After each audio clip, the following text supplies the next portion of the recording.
బాహుబలి చిత్రం కోసం ఏకంగా 4 సంవత్సరాలు కేటాయించిన ప్రభాస్ ఎట్టకేలకు తర్వాత సినిమాకు కమిట్ అయిన విషయం తెలిసిందే. రన్ రాజా రన్ ఫేమ్ సుజీత్ దర్శకత్వంలో యూవీ క్రియేషన్స్ లో ఈ సినిమా తెరకెక్కబోతోంది. ఇప్పటికే పూజా కార్యక్రమాలు పూర్తి చేసుకున్న సాహో సినిమా షూటింగ్ ఇంకా ప్రారంభం కాలేదు. అయినా కూడా సినిమా టీజర్ ను విడుదల చేయబోతున్నట్లుగా 15 రోజుల క్రితమే చిత్ర యూనిట్ సభ్యులు ప్రకటించారు. దాంతో అందరిలో కూడా ఆసక్తి మొదలైంది.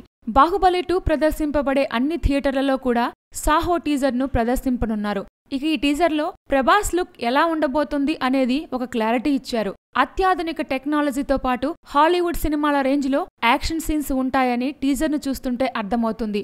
ఇక ప్రభాస్ ఏ రేంజ్ లో మాస్ ఆడియన్స్ ని ఆకట్టుకోబోతున్నాడు అనే విషయం అర్థమవుతోంది. ఆ మొహం మీద ఉన్న రక్తం చూస్తుంటే చచ్చేలా కొట్టారని అర్థమవుతుందని విలనంటే ఆ రక్తం మనోళ్ళది అనే డైలాగ్ చాలా పవర్ఫుల్ గా ఉంది. 2018లో ప్రేక్షకుల ముందుకు రాబోతున్నట్లుగా టీజర్ లో ఉంది.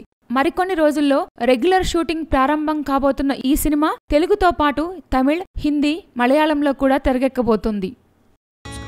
Please subscribe. Hi, it's me Purna. Please subscribe.